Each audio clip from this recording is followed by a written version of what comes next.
Marvellous मार्च के इस Nifty monthly indices view में दोस्तों मैं पीयूष पटेल प्रॉफिट फॉर्मेट की ओर से आप सबका हार्दिक स्वागत करता हूं। दोस्तों आज हम 3 स्टेप्स पे बात करेंगे। फेबुलस फेब्रुआरी में निफ्टी था 23,508। हमने क्या डिस्कस किया था, फेबुलस फेब्रुआरी में असल में क्या हुआ और अब मार्वलस मार्च में दोस्तों हम क्या उम्मीद करेंगे। रेडी हो दोस्तों आप सब लोग? अगर चैनल सब्सक्राइब नहीं किया है चैनल सब्सक्राइब कर दीजिए ताकि इंपॉर्टेंट अपडेट्स मिस ना हो जाए। सो फ्रेंड्स, जब लास्ट मंथ हमने फेब्रुआरी महीने में बात की थी उस समय निफ्टी था 23,508। Let me remind you, Nifty 23,500 आया उस तक तलक क्या हुआ था, उसके प्रीवियसली हम 11 महीने हम लोगों ने ऑलरेडी 7,500 पॉइंट की तेजी देखी थी। इस 7,500 पॉइंट में दोस्तों हम लोग करीबन 39.5% रैली देख चुके थे। तो दोस्तों निफ्टी में जबरदस्त रैली के बाद हमने अक्टूबर महीने से एक फॉल देखा। ये फॉल करीबन 3,500 पॉइंट 3,500, यानी हम 13.5% फॉल ऑलरेडी देख चुके थे जब तक हम 23,508 फरवरी में आए। दोस्तों फेब्रुआरी में हमने इन डेटा के आधार पे क्या डिस्कस किया। दोस्तों अक्टूबर, नवंबर, दिसंबर, जनवरी, ये 4 महीने का करेक्शन हम ऑलरेडी देख चुके थे। जनवरी महीने में एक दोजी कैंडल बनी थी, लेकिन हमने जनवरी में ही लोअर हाई लोअर लो देखा था। तो ट्रेंड बिल्कुल क्लियर था कि बाजार नए नए मंथली लो लगाता जा रहा था और नए हाई लगाना बाजार के लिए दोस्तों मुश्किल हो चुका था। तो फरवरी में हमने डिस्कस किया था कि प्रीवियस मंथ का हाई ट्रैक किया जाए। क्यों? क्योंकि निफ्टी को आदत नहीं है नया हाई लगाने की। सो फ्रेंड्स, प्रीवियस मंथ यानी जनवरी महीने का हाई था 24,277।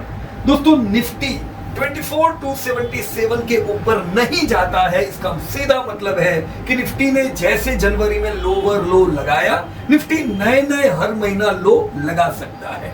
तो considering lower high lower low pattern, we assume Nifty और एक नया लो लगाएगा। कितना? दोस्तों 22,508 हम ऑलरेडी थे।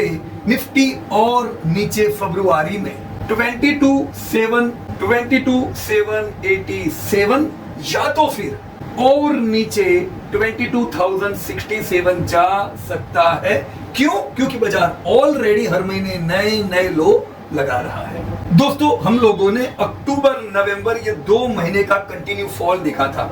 इन 2 महीने में हम 3014 पॉइंट्स टूटे थे। दिसंबर में हमने थोड़ी रिकवरी की जो बिल्कुल अच्छी नहीं थी। तो अक्टूबर नवंबर को हम ए फॉल कह सकते हैं 3,000 पॉइंट का, बी में की हमारी छोटी सी रिकवरी। तो अब सी फॉल भी दोस्तों 3,000 पॉइंट का हमें उम्मीद करना चाहिए अगेन 2 महीने का। इन डेटा के आधार पे अगर हम 3,014 पॉइंट गिने तो दोस्तों हमारा टारगेट होता था 21,884। दोस्तों 21,884 का इस फॉल के दरमियान टारगेट उम्मीद करना कोई बड़ी बात नहीं थी। So friends, considering see fall to 21,884 और अक्टूबर महीना दोस्तों जो पहला महीना था जिसमें एक बड़ी बेरिश एंगल्फिंग बनी थी, इस बेरिश एंगल्फिंग के आधार पे हमने इसी महीने पहले ही महीने 21,716 का एक टारगेट सेट किया हुआ था।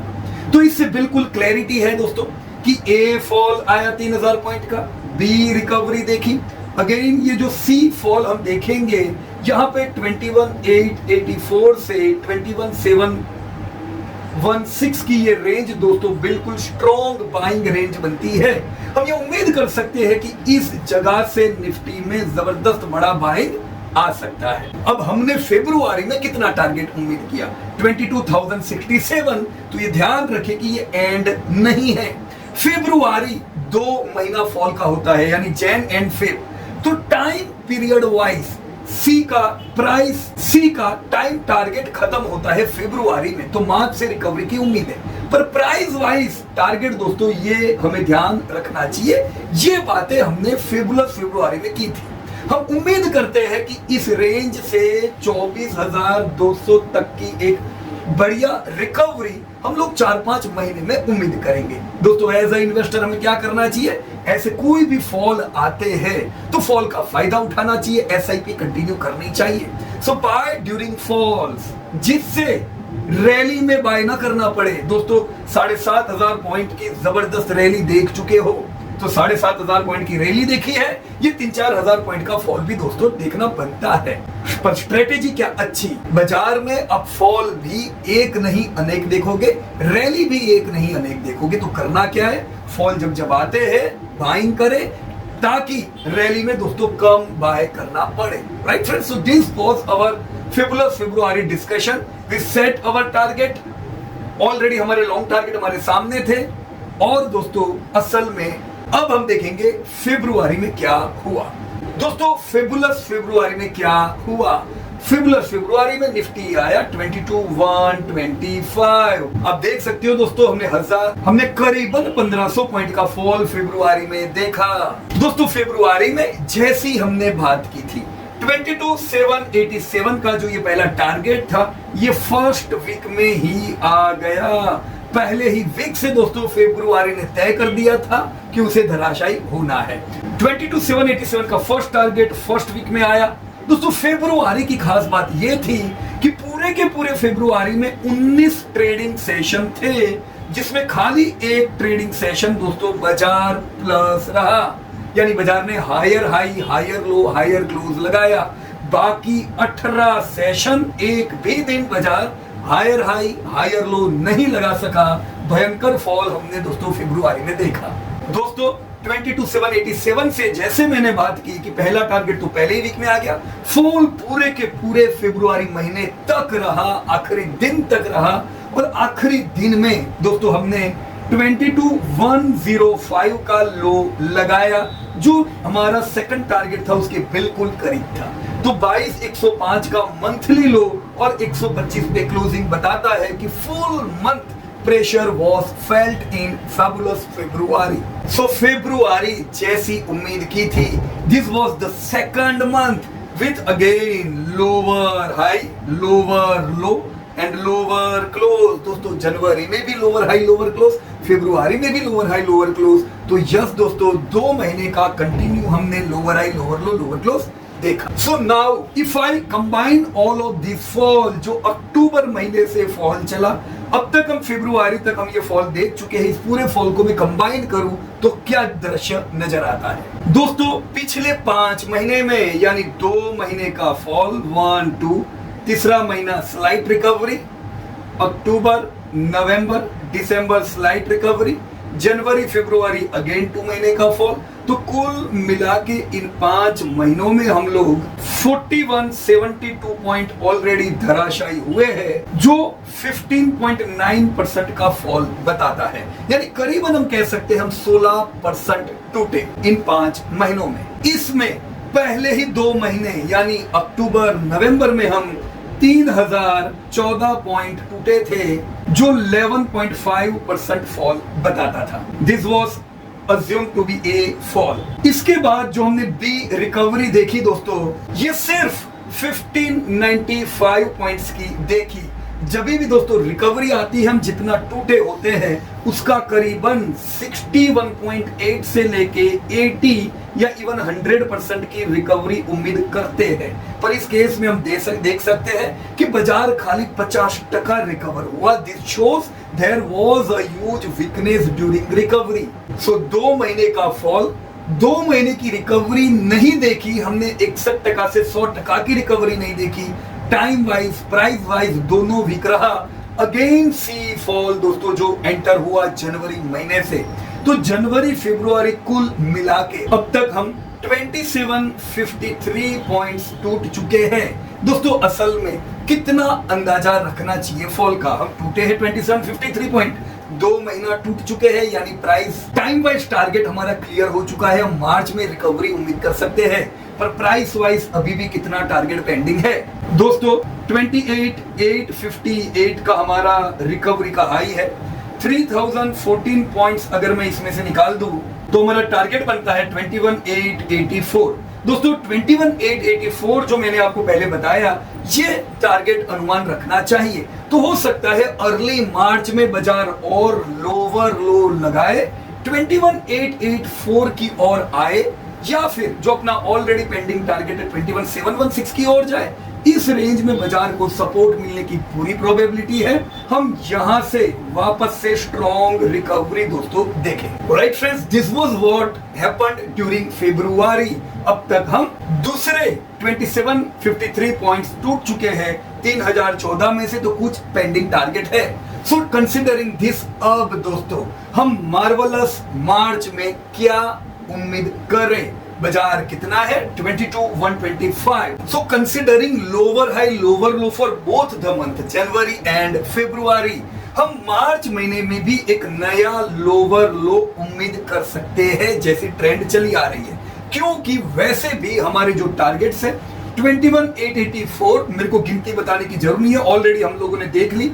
वाई 21,884 एंड 21,716 अगेन याद करा दूं, जो बेरिश एंगल्फिंग अक्टूबर महीने में बनी थी, उसका ये टारगेट होता है। तो ये दोनों टारगेट जो पेंडिंग है, हम अनुमान रख सकते हैं कि मार्च महीने की शुरुआत में हम इन टारगेट्स को ट्रिगर होता हुआ देखे। बाजार एक लोअर लो भी लगा ले तो उसका भी काम हो जाए, लेकिन यहां से हम स्ट्रॉन्ग रिकवरी दोस्तों उम्मीद कर सकते हैं। दोस्तों ये रिकवरी हम इनिशियली 23,000 से 24,000 तक की उम्मीद करेंगे। तो 22,125 से 23,000 या 24,000 की रिकवरी, यानी करीबन 2,000 पॉइंट की रिकवरी होती है। वैसे भी रिकवरी गिननी कितनी चाहिए, मैंने पहले बता दिया। नॉर्मली 61.8 अगर वीक हो तो 80 to 100% भी नॉर्मल केस में रिकवरी आती है। तो हम कुल 4200 पॉइंट अगर टूटे हैं तो 3,500 पॉइंट की रिकवरी बनती है। इसका मतलब ये नहीं है कि हम नया लाइफ टाइम हाई लगा देंगे, हम नया लाइफ टाइम हाई उम्मीद नहीं करेंगे अभी, लेकिन ये रिकवरी आती है तो इस रिकवरी में भी आपके जो स्ट्रॉन्ग स्टॉक्स है ये वापस से लाइफ टाइम हाई पे दोस्तों चले जा सकते हैं। एक अच्छे प्रॉफिट बुकिंग के दोस्तों आपको अपॉर्चुनिटी इन जगह पे मिल सकती है। ये समय कितना ले सकती है? 5 महीने गिरने में लगे हैं, 5-1 महीने रिकवरी के दोस्तों लग सकते हैं। तो हम अगले 4-5 महीने में 24-25 हजार तक की एक रिकवरी दोस्तों उम्मीद करेंगे। Right friends, but what are the basis for all these things? दोस्तों हम टूटे तो क्यों टूटे, चले तो क्यों चले? दोस्तों ये जो टेक्निकल लेवल देखे, इनका बेस तो दोस्तों फंडामेंटल्स होते हैं। तो समझना जरूरी है कि 5 महीने का भी फॉल आया तो क्यों आया। इससे पहले हमने इतनी जबरदस्त 7500 पॉइंट की तेजी देखी तो क्यों देखी? तो मैं आप लोगों को दोस्तों याद करा दूं कि जीडीपी जो मेन बेस होता है, हमने ऑलरेडी दोस्तों 6 क्वार्टर का लो हमने Q2 के जीडीपी में देखा था। दोस्तों Q1 के जीडीपी डेटा, Q2 के जीडीपी डेटा, ये दोनों ही दोस्तों वीक आए थे। Q3 भी पिछले साल के मुकाबले दोस्तों वीक है, तो इसीलिए हम नया लाइफ टाइम हाई उम्मीद नहीं कर रहे। पर Q3 के जीडीपी डेटा Q1, Q2 जो कंटिन्यू गिरता जा रहा था उससे बेहतर है। 6.2% का जो ग्रोथ आया, this was a good growth जो हमें रिकवरी दोस्तों दिला सकता है। सो जीडीपी का एक हमने आधार देखा। जीडीपी के साथ अगर मैं इन्फ्लेशन देखूं जो प्रॉफिट्स पे ट्रिगर करते हैं, तो दोस्तों इन्फ्लेशन भी जनवरी महीने में ऑलरेडी कूल ऑफ हो चुका है, 5% के नीचे इन्फ्लेशन है। सो this is also good. GDP और इन्फ्लेशन वापस से जो बिगड़ा था वो वापस से फेवरेबल होता जा रहा है। इन दोनों के आधार पे दोस्तों जो भी रिजल्ट आ रहे हैं, रिजल्ट की क्या इंपैक्ट इन पे पड़ सकती है। Q3 के रिजल्ट ऑलरेडी आ चुके हैं दोस्तों। कैसे आए? दोस्तों रेवेन्यू ग्रोथ Q2 का नहीं, दोस्तों रेवेन्यू ग्रोथ Q3 का निफ्टी 50 की कंपनीज हो या निफ्टी 500 हो, 4 से 5% का रहा है। तो 4-5% का ग्रोथ निफ्टी 50 के लिए 16 क्वार्टर का लो है और निफ्टी 500 के लिए 5 क्वार्टर का लो है। तो रेवेन्यू ग्रोथ ऑलरेडी म्यूटेड है, जो आपको लाइफ टाइम हाई नहीं लगाने देंगे। यस, रिकवरी इसलिए हम कह रहे क्योंकि इंप्रूव हुए हैं, पर पिछले साल के मुकाबले ग्रोथ 4-5% का ये बेहतरीन नहीं है। तो Q3 के साथ 9 महीने बीत चुके हैं दोस्तों। रेवेन्यू और प्रॉफिट ग्रोथ अब तक निफ्टी का 6-7% और 5% है। दोस्तों वीकनेस में थोड़ी इंप्रूवमेंट आई है, पर ये ऐसे डेटा नहीं है जो बाजार को लाइफ टाइम हाई दे सके। इसका मतलब ये कि हम कुछ महीना करेक्शंस उम्मीद कर रहे हैं। ऑलरेडी अब 4,000 पॉइंट तो टूट चुके हो, बाजार फेयर वैल्यूएशंस पे है। यहाँ पे हम ये नहीं कह सकते बाजार वैल्यूएशंस अच्छे नहीं है, बाजार के ये वैल्यूएशन फेवरेबल है, बाइंग करना चाहिए। दोस्तों ऐसे समय पे एसआईपी कंटिन्यू करते जाओ, जैसे अर्निंग ग्रोथ वापस आएगा बाजार आपको कहने नहीं आएगा और बाजार स्ट्रॉन्ग रैली वापस से करेगा। राइट फ्रेंड्स, तो मैं वैल्यूएशंस बता दूं। सबसे पहले ग्रोथ हमने देखा जो 5% का है, सेल्स और प्रॉफिट नॉट फेवरेबल। दोस्तों पीई बाजार का फेवरेबल हो चुका है 19.7, 21 के नीचे फेयर वैल्यूएशंस ही कहते हैं। तो आप 19.7 के पीई पे हो, valuations are favourable. Price to book value 3.29x है। अगेन दोस्तों 3x का price to book value favourable होता है, हम करीब है favourable price to book value के। डिविडेंड यील्ड यहाँ से आपको 1.5% मिलेगी, so this is a very good dividend yield. So considering valuations हम अच्छे वैल्यूएशंस पे है।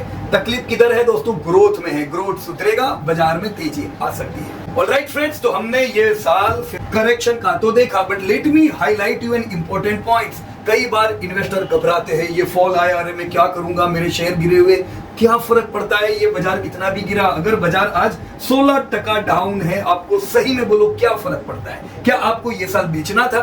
अगर नहीं बेचना था तो ये 16% डाउन हो, 25% डाउन हो या यहाँ से 50% प्लस हो, कोई फर्क नहीं पड़ता है, क्योंकि ये चित्र है, ये चित्र बढ़ रहे हैं, चित्र टूट रहे हैं, कोई मतलब नहीं है। अभी आपको पोर्टफोलियो बनाना है तो अच्छा है ये 16% डाउन है, ऐड करो ऐसे समय पे, ताकि जब रैली आए तो आपके पास अच्छा खासा स्टॉक हो। इनफैक्ट भले ये साल बाजार गिरा है दोस्तों, आपकी डिविडेंड अर्निंग आप कैलकुलेट कर लीजिए, पिछले साल के मुकाबले 30% से बढ़ी है। अगर आपको पिछले साल लाख रुपया डिविडेंड आया था, ये साल 1,30,000 डिविडेंड आएगा, नहीं कह रहा हूं, आ चुका है। करोड़ का डिविडेंड था, 1,30,00,000 का डिविडेंड आपके पास आ चुका है। तो मैं क्यों चिंता करता हूं? खाली इन कामों को देख के जो बैंक में आया वो आपका है। और इसी प्रकार से दोस्तों डिविडेंड अर्निंग आपकी साल दर साल बढ़ती जाएगी। तो ये एक एसेट है जो हर साल आपको अर्निंग देती है। एसेट्स की कीमत दोस्तों, एसेट्स को बढ़ाते जाओ, गिरावट में ऐड करेंगे, एसेट्स बढ़ेगी। यही डिविडेंड अर्निंग जो मैंने बताया 30% इस साल बढ़ी है। पिछले 12 सालों में इन्वेस्टर के डिविडेंड 3.5 गुना बढ़ चुकी है। यानी वो इन्वेस्टर जो 2012-13 में इन्वेस्ट किया हुआ था, उसको अगर लाख का डिविडेंड आता था, आज उसे 3.5 लाख का डिविडेंड आ रहा है। तो 2012 से 2025 में कितने ही फॉल आए होंगे, कितनी ही रैली आई होगी, पर उसने अगर फॉल में ऐड किया होगा तो ये उसकी डिविडेंड और ज्यादा बड़ी होगी। तो यही स्ट्रेटेजी फ्यूचर के लिए रखे दोस्तों।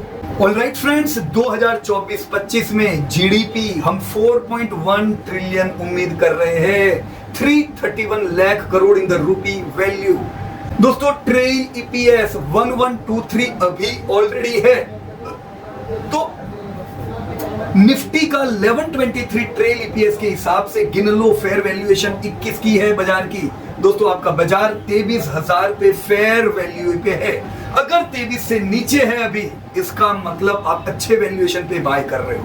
अच्छे वैल्यूएशन पे होने से बाजार चलता नहीं है, महंगे वैल्यूएशन पे होने से बाजार गिरता नहीं है। अच्छे वैल्यूएशन से बाजार चलेगा तब जब अर्निंग बढ़ेगी। दोस्तों ग्रोथ आता है तो इन्वेस्टर को एश्योरिटी होती है कि आज जो मुझे 1123 का ईपीएस मिल रहा है निफ्टी से, ये 2200 पार हो जाएगा। कब? जब ग्रोथ अच्छा होगा।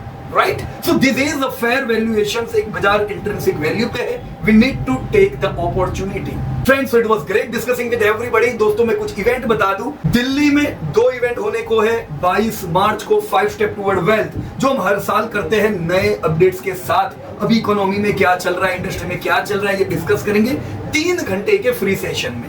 दोस्तों 23 मार्च को एक फुल डे सेशन रहेगा, जहां पे हम बेसिक से लेकर एडवांस तक की कई चीजों के बारे में डिस्कस करेंगे और एआई का इस्तेमाल करके कैसे रिसर्च को फटाफट किया जाए ये सीखेंगे। So what you are waiting for? If you are from north India, registered yourself. Thank you so much and Jai Hind to everybody. धन्यवाद। Disclosure: This update is for educating purpose. We are not tip provider.